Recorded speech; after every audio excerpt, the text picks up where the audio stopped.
guys, we're going to finish up our notes on federalism today, talking about federal grants and federal mandates. So all about the money today. So this is a really cool graph here. Cool if you like spending money. It's beautiful colors, but don't worry about the colors yet. Just look at the way the line is moving. Starts in 1960 and it goes to 2011, and this is the explosion, they call it, of federal grants to state and local governments. So if you just look at the overall trend, back in 1960, this is in billions of dollars, just a few $billion dollars from the federal government went to state and local governments and grants. And then we see this line kind of really making a steep climb here post 80s and into the 90s up to where we have today, a total of over $600 billion in federal grants to state and local governments. Now, what are all these beautiful colors? These are the different things that the federal government is giving the state and local governments money to do. So red is health. So anything having to do with health.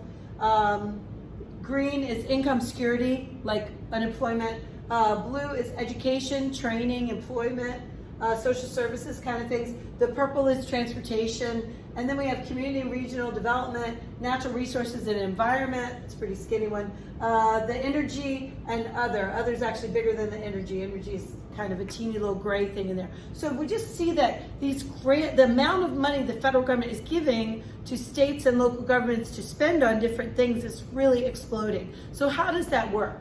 Let's look at the types of grants. Here we go. So types of federal grants. Categorical grants. And there are two types of categorical grants, so that's why I put them all up together. Categorical grants are used only for a specific purpose. So you get a grant, but you have to use it for this. So what are they? Project grants. One type of project grants is grants that are, project grants are awarded based on an application. So I apply for this project. I want to do this project, and I apply for a grant. The federal government says, yes, here's some money to do your project, right? So the examples of these would be like National Science Foundation grants that they use for research. So the federal government might not have a specific idea for what they want to spend the money for, but they have some money for scientific research. I have an idea, I write up a grant, I send it in, they say, yes, that's a great idea, we need that vaccine or scientific thing or how to go to Mars, and they give me the money to explore that idea. The other one is formula grants. Formula grants are different. They're distributed according to a formula, that's the name, formula grants. And that formula is specified in the law, in legislation or in administrative regulations. An example of that is Medicaid. Medicaid is insurance for either low income or disabled people. Now, so how do you get that insurance? You get it by being low income or disabled, okay? And the reason why that's a formula grant is if you fit the formula, if your income fits the formula or your disability fits the formula, you get the grant. Kind of get it? Okay. Another one though is block grants. So these are both categorical grants. The next thing is block grants. Block grants are given more or less automatically to communities to support broader programs. So in block grants, states have more discretion about how to spend the money. So they say, here's a block of money, here's a chunk of money, spend it for community development. And then the state, within their guidelines, they can spend it for what they want. So they might spend it for, new housing, or they might spend it for improving roads or some kind of tourist activity or something. So they can use that block grant, but they have some more leeway in that block grant, okay? So block grants give states more power, categorical grants are more specific. Got it? But what's a mandate? Now these are not separate things. Some of those things might be mandates too.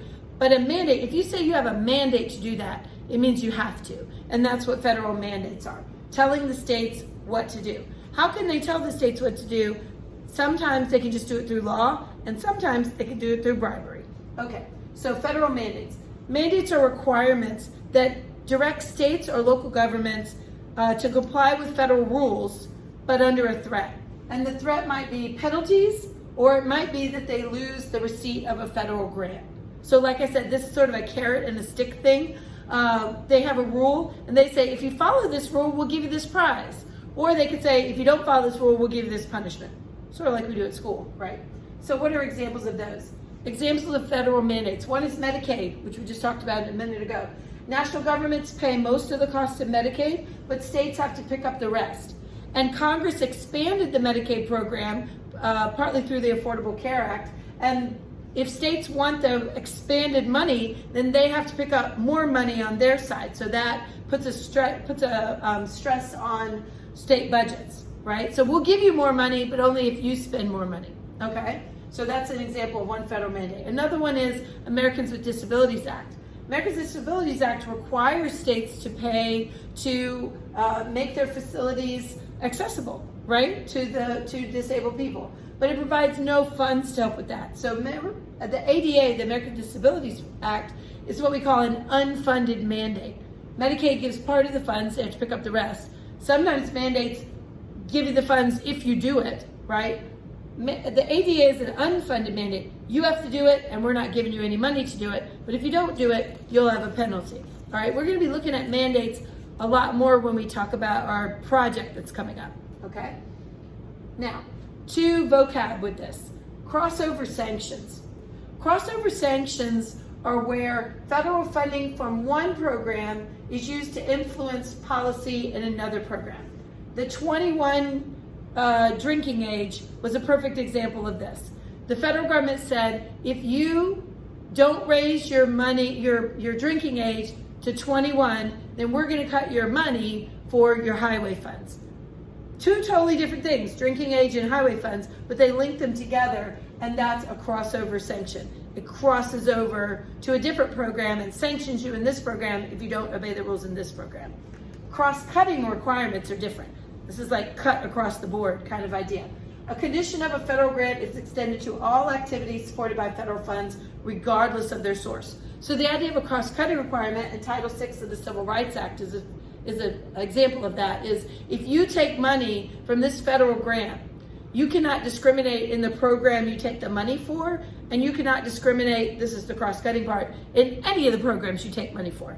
So if you take the money, then you have to obey these, in this case, non-discrimination laws in all of your programs. Does that make sense? So it cuts across the board. Don't worry too much about the difference of the vocab. Just think about these are ways that the federal government can influence states. All right. So we're finishing up federalism. So what are some advantages of federalism? Why is it good or is it bad? It's both. It's neither, right? It's what we've stuck with. But what are some advantages of federalism? You can have more opportunities to run for office under federalism because you got lots more offices and governments to run for. You can have more places for citizens to access the government. I would say put a star by that one. So if I can't always go to Congress to ask them to do something, but I can go to my local government or my state government. They might be more responsive to me because they're closer to me. You also have, it takes into account maybe economic differences in different areas of the country. So you don't have to have a one-size-fits-all policy. It allows for diversity of opinion among the states. Again, not one-size-fits-all. States can compensate for federal inaction sometimes. So if the federal government can't get their act together and fix something, then sometimes the states can go ahead and move without the federal government putting those rules in place. They can have state rules that take over and kind of solve the problem. But what are the disadvantages? Because federalism isn't all good. We're stuck with it, but it isn't all good. One problem is that states have unequal resources. And so sometimes the wealthy states can do better than the poor states in a way that maybe we wouldn't if we were just one unitary government. It also sometimes can discourage states from providing resources to citizens because they're waiting for the federal government to come in and bail them out. Another thing is that sometimes local interests can thwart the national majority. So whereas the majority of people in the United States might want one thing, one state or one local area can kind of fight against it and keep it from happening. That certainly can happen in environmental regulations and other things like that. And then the last one, do we just have too much government? There were 89,055 different governmental entities in the United States in 2014. That means town governments, county governments, different parish governments in Louisiana, state governments, and one federal government. So we got 50 states, we got one federal, then we got all these different divisions of government in our country. Do we just have too much government? I don't know. I like my job. People like their job in government. Maybe so, maybe not. Your taxes at work, though. All right, so that ends our unit on federalism. Hopefully you've gotten the information about how the states and the federal government work together, and you'll be ready for your test coming up soon.